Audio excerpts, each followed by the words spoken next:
2 شعبان ہفتے کے دن کا خاص عمل لے کر آپ کی خدمت میں حاضر ہوا ہوں۔ جو شخص اس عمل کو کر لے گا، جو شخص اس وظیفے کو کر لے گا، اللہ کے اس پیارے نام کو، قرآن پاک کی اس صورت کو اور قرآن پاک کی اس آیت کا ورد کر لے گا، رب کائنات کی قسم اللہ اس کی مشکلات کو دور کر دے گا۔ ارے مفتی صاحب، کیا یہ 2 شعبان 3 شعبان یہ 2 رجب خاص ہیں؟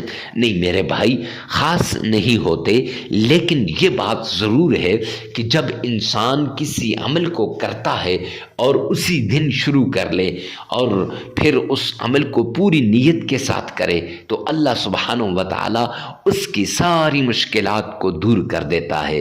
اختلافی باتوں کی طرف ذہن تو جلدی جاتا ہے، لیکن کیا ان باتوں کی طرف بھی ذہن جاتا ہے کہ اللہ کے کلام سے مشکلات دور ہوتی ہیں، اللہ کے نام سے تکلیفیں ختم ہوتی ہیں، رزق، دولت، مال، عزت، شہرت سب کچھ آپ کے قدموں میں آ جائے گا صرف اس ایک عمل کی وجہ سے۔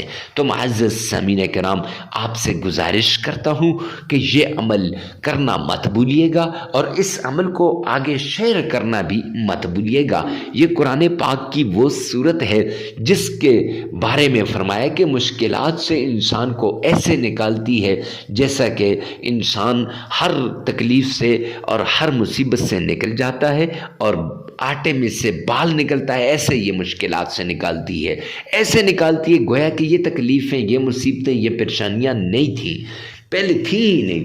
اور یاد رکھنا، جب پریشانی آتی ہے نا تو اپنے چھوڑ دیتے ہیں، دوست بیگانے ہو جاتے ہیں اور سارے عزیز و اقارب انسان کا ساتھ چھوڑ دیتے ہیں۔ ایسی سچویشن میں آپ نے یہ عمل لازمی کرنا ہے، اس عمل کو آگے شیئر بھی لازمی کیجیے گا۔ شرائط میں سب سے پہلی شرط، اللہ سبحانہ و تعالی کے حضور آپ نے حلال کمانا ہے، حلال کھانا ہے، حلال پہننا ہے۔ کیوں؟ سرور کونین نے فرمایا الکاسب حبیب اللہ، محنتی اللہ کا دوست ہے، اور آپ نے محنت کرنی ہے۔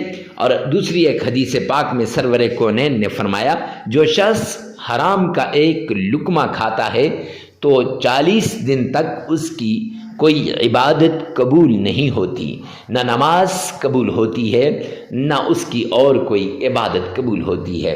تو معزز سامعین کرام، اگر آپ نے حرام کھا لیا تو پھر آپ کی عبادات قبول نہیں ہوں گی تو وظائف کہاں سے اثر کریں گے؟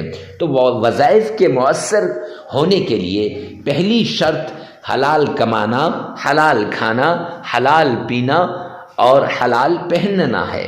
تو اس لیے آپ نے پہلی شرط پر عمل کرتے ہوئے حلال کمانا ہے، حلال کھانا ہے اور حلال پہننا ہے۔ دوسری شرط، آپ نے نماز کی پابندی کرنی ہے، کیوں اللہ کا اعلان ہے قرآن پاک کے اندر وَمَنْ أَعْرَضَ عَنْ ذِكْرِي فَإِنَّ لَهُ مَعِيشَةً ضَنْكًا، جو میرے سامنے جھکنے سے اعراض کرے گا، جو میری یاد سے غافل ہوگا، جو مجھے یاد نہیں کرے گا، قرآن کی تلاوت نہیں کرے گا، نماز نہیں پڑھے گا، فرمایا فَإِنَّ لَهُ مَعِيشَةً ضَنْكًا، میں اس کی معیشت کو تباہ و برباد کر کے رکھ دوں گا۔ تو جب اللہ کسی کی معیشت کو تباہ و برباد کر دیں تو کوئی ہے جو اس کی معیشت کو صحیح کر سکے؟ تو اس لیے معزز سامعین کرام، آپ نے یہ 5 نمازیں لازمی پڑھنی ہے۔ ہاں آگے پیچھے ہو جائیں تو خیر، لیکن وقت پہ پڑھنے کی کوشش کرنی چاہیے۔ تیسری شرط، آپ نے اکیلے میں، تنہائی میں، ایسی جگہ میں آپ نے عمل کرنا ہے جہاں کوئی آپ کو ڈسٹرب نہ کرے، ڈسٹربنگ کریٹ نہ کرے۔ کیوں؟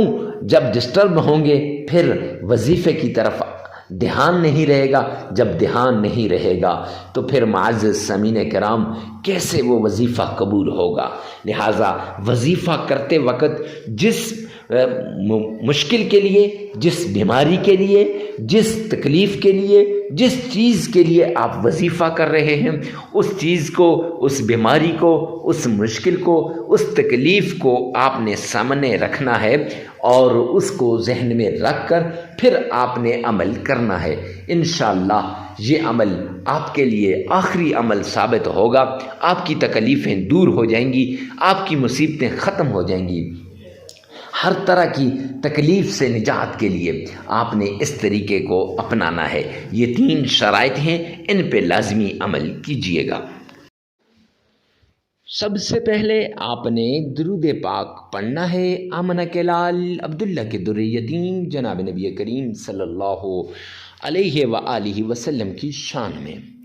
معزز سامعین کرام، یہ درود پاک کون سا ہے اور کتنی بار پڑھنا ہے اور کیسے پڑھنا ہے، سب کچھ آگے چل کر بتاؤں گا، لیکن سب سے پہلے یہ بات غور سے سن لیجئے کہ درود پاک کو اتنی محبت سے پڑھیں، اتنے ذوق اور شوق سے پڑھیں کہ گویا آپ روضہ رسول کے بالکل سامنے کھڑے ہیں۔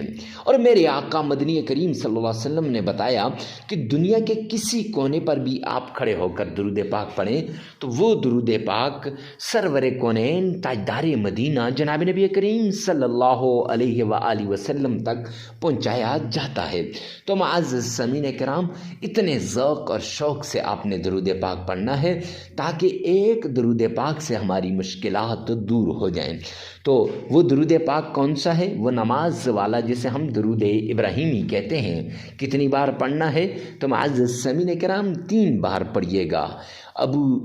یہ جامع ترمذی کی روایت ہے، میں ابو داؤد کہنے لگا تھا، معذرت کے ساتھ، جامع ترمذی جلد 2 کی روایت ہے کہ سرور کونین تاجدار مدینہ نے فرمایا جو شخص مجھ پر 3 مرتبہ درود پاک پڑھتا ہے وہ اللہ سبحانہ و تعالیٰ کی ذمہ داری میں آ جاتا ہے۔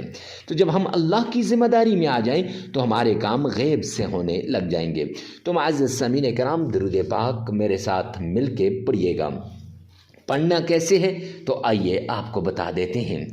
اللہم صلی علی محمد وعلی آل محمد کما صلیت علی ابراہیم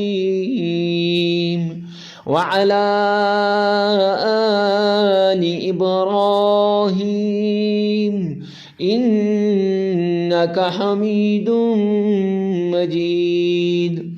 اللہم بارک علی محمد وعلی آل محمد کما بارکت علی ابراہیم وعلی آل ابراہیم انک حمید مجید۔ آپ نے یوں محبت کے ساتھ 3 مرتبہ درود ابراہیمی پڑھ لینا ہے۔ جب آپ 3 مرتبہ درود پاک پڑھ لیں گے اس کے بعد قرآن پاک کی ایک چھوٹی سی آیت ہے، حسبنا اللہ ونعم الوکیل۔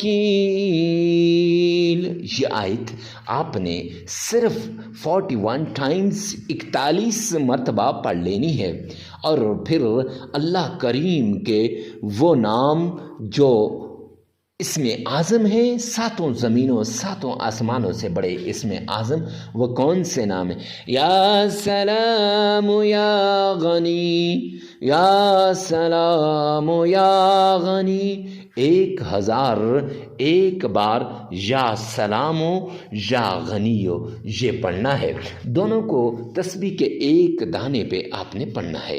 پھر اس کے بعد آپ نے صرف 11 مرتبہ سورہ فاتحہ پڑھنی ہے۔ کیسے؟ آئیے میں آپ کو پڑھ کے بتا دیتا ہوں۔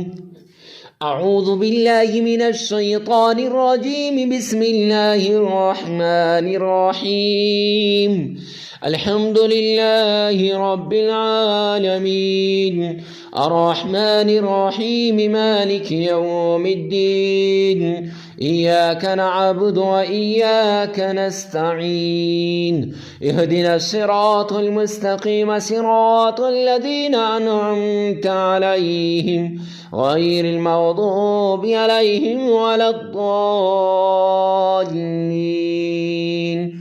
آمين۔ یہ سورہ فاتحہ یہ آپ نے صرف 11 مرتبہ پڑھ لینی ہے اور پھر 3 مرتبہ درود پاک پڑھ کر عمل مکمل ہو جائے گا۔ معزز سامعین کرام، یہ وظیفہ 7 دن کا وظیفہ ہے۔ یہ وظیفہ آپ نے 7 دن لگاتار کرنا ہے۔ اس میں جگہ کی قید نہیں، وقت کی قید نہیں ہے، کوئی جگہ کی قید نہیں ہے، ہر جگہ اس کو کر سکتے ہیں اور ہر وقت آپ اس عمل کو کر سکتے ہیں۔ معزز سامعین کرام، جب جگہ کی قید نہیں ہے، وقت کی قید نہیں ہے، تو آپ اس عمل کو ہر جگہ اور ہر وقت کر سکتے ہیں۔ اور ویڈیو کو ثواب کی نیت سے صدقہ جاریہ سمجھ کر آگے شیئر کرنا مت بھولیے گا۔ اللہ میرا اور آپ کا حامی و ناصر ہو۔